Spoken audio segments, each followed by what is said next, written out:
আসসালামু আলাইকুম। দেশটা সবেমাত্র স্বাধীন হইছে, সবেমাত্র ফ্যাসিজম মুক্ত হইছে, ঠিক আছে? তো এই মুহূর্তে যারা ঘন ঘন আন্দোলনের হুমকি দিচ্ছেন, সচিবালয় ঘেরাও করছেন, আপনারা কারা, আপনাদের কী উদ্দেশ্য মানুষ বুঝে গেছে, ঠিক আছে? ও ভুলে যান, যেটা চিন্তা করছেন যে ওই দিন আবার চলে আসবে, ওই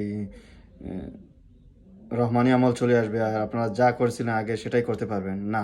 ওই দিন আর নাই, ওইটা আর করতে পারবেন না, ঠিক আছে? একদম ভুলে যান, ওই দিন আর আসবে না। ওই পার্টি ব্যান্ড হয়ে যাবে বাংলাদেশে, ঠিক আছে?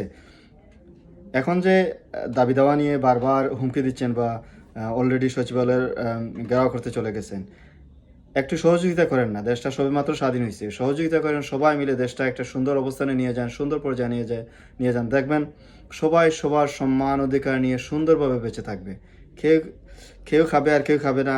কেউ অল্প অসুস্থতার জন্য বিদেশে চিকিৎসা করতে যাবে, আর কেউ দেশে মানে সিরিয়াস অসুস্থতায় কোনো সুচিকিৎসা পাবে না। এই ধরনের সিচুয়েশন আর হবে না ইনশাআল্লাহ।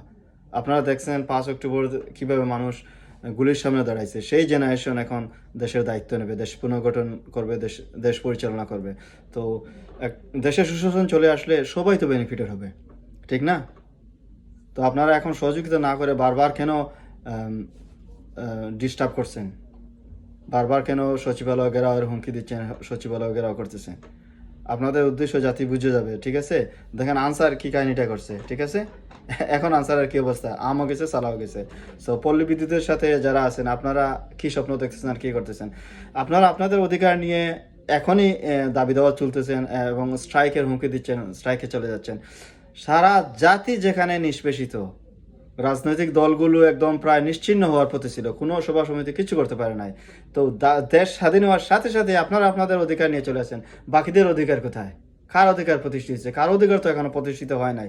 আপনারা একটু সময় দেন, সহযোগিতা করেন, সবাই মিলে দেশটা পুনর্গঠন করি। কেউ কার শত্রু না।